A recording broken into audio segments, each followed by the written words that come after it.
morning. Thank you so much for the opportunity to share with you some ideas on this very important topic that I think is taking the most of the required funding for climate action.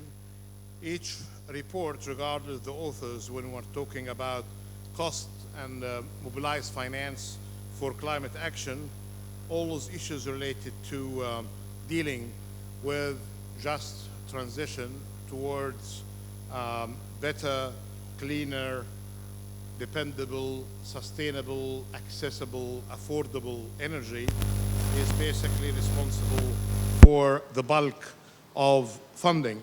The report that COP26 and COP27 presidencies commissioned Nixon and Vera Songwe to do had very interesting figures about energy transformation with needs of around $1 trillion of external finance. This is after taking care of the requirements of the advanced economies, the members of OECD, and China, assuming that China and the OECD can take care of themselves. So the external support is around $1 trillion. I know that others may have different figures. We have been getting lots of these updates from different sources, but what I like about the $1 trillion is basically considering the gaps of funding for developing economies and emerging markets with other related targets of sustainable development and their needs fully covered. Looks like a conservative figure, but this is 10 times more than that smaller figure that we all fail to see them flowing as they should from the advanced economies to developing economies since 2009. Out of 23 countries expected to honor their obligation they made themselves in 2009, only 7 had managed to do the right thing by just honoring their obligations. I just wonder if we are going to be going back to the basics here. The $1 trillion plus is basically to deal with one of the most complicated issues of concern in our life today, when we see still 800 million people are without access to electricity, and 3 out of 4 do live in Africa. And despite having the resources that could really be helpful in generating electricity, developing economies, including the African continent, the concentration is more in the sub-Saharan part, would require more partnerships in investment and finance. On the positive side, we see the share of renewables in the global electricity mix had grown from 18% to 26%.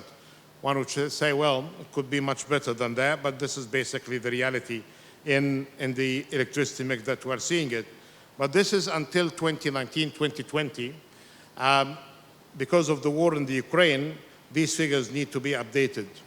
Another aspect of work, one could really insist on trying to find another good example, which is basically the new investments in energy. Last year, 80% have been in renewables, which is great, but still the contribution of renewables in the global energy mix is still less than 5%. So that needs to change. So each time you can really try to do your best in order to identify an area to give you a glimpse of hope.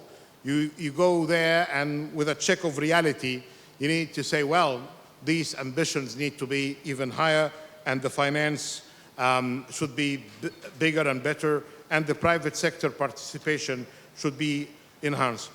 Great thing that is going to happen today, and please observe these big events, that one of the biggest winners are not just going to be about the expansion of solar, which I think we have very good examples, including from this continent, from Morocco to Egypt. Some of the biggest projects in solar plants are in existence already in this continent. I think Egypt has the 4th largest solar in the world, which is the Bimban solar project, which is expanding fast. Morocco as well has the second largest in the concentrated solar technology-based farm, which is in the south of Morocco. But the winner really is in the green hydrogen. And here there are three things I'd like to share. That there is a great collaboration between the African countries in terms of developing standards, adopting international norms and standards, and they did announce, with the support of the champions, the new way of doing business that was shared a few months ago, as I said, in Barcelona. The second issue, that there is huge amount of money promised and a good number of MOUs. In the case of Egypt alone, we have 15 MOUs for green hydrogen. Some of these MOUs are going, in this very day, are going to be transformed into fully fledged contracts with decent offtake agreements with consortiums led by private sectors. So you will be hearing a lot about announcements in projects, and the demand is coming from all over the world, but more coming as well from Europe, on which the Commissioner, Mr. Timmermans, confirmed that Europe will never be self-sufficient in green hydrogen in the near future at least, and for that, partnerships with neighboring countries, including, I would assume, of course, the closest are the Mediterranean countries of North Africa. They could really provide good work on that. Just to conclude, it's all about technology, science, finance, and determination and leadership. I don't know much about how to change the whole thing together, but at least we know how to get finance incentivized, how to get behavioral change through regulations and transparency, and the role of media to support the work. We know as well that science had enabled us to reduce the cost of renewables, in some cases like in solar, by more than 90%. With our work with the GFANs, I'm happy to see a great deal of interest in this work. The chapters for Asia and the newly established chapter for Africa for the GFANs are considering projects with total requirements of around 89 billion. 50 projects, we are showcasing them with the help of some of the major consultancy group, including BCG, and we have investment banks involved. We have members as well working with us in this area from my team in partnership with the GFANs.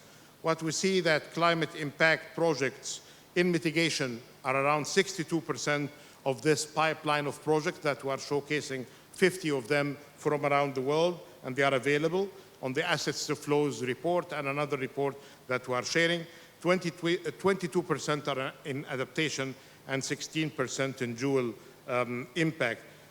40% of all of the projects are in energy. So again, energy is a winner in this area of work. And I hope that through the determination that we are getting from the implementation COP, with better partnership with the private sector, we can really provide some great solutions to access to electricity, which is not just an issue of concern from economic development or economic growth, but this is basically complicating lives of many people, including, as I mentioned, in Africa, and compromising, I am concerned to say that, compromising their dignity because they cannot really have good access to education, health, and support, and they are not, because of lack of access to electricity, as part of this new digitalized world as they should.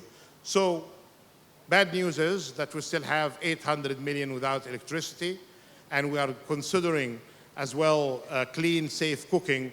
There are multiples of the 800 million who are suffering from that. Last time we checked, more than 2 billion people are without access to clean cooking and clean stoves. That needs to change. So this is the bad news and the facts. The good news is that we have the science, money is in the system, and with some good work on behavioral change and leadership, we can get what we want.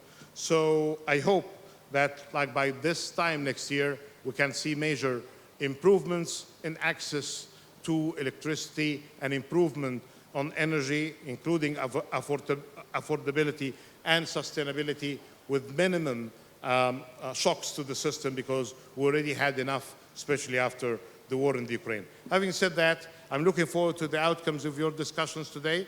I have to leave, as mentioned, to another event. This is the usual thing during this COP and others. But there are members of my team working here, and any kind of a recommendation that is you are considering worthy for pushing for an implementation COP is going to be taken very seriously. Thank you so much. Have a great day.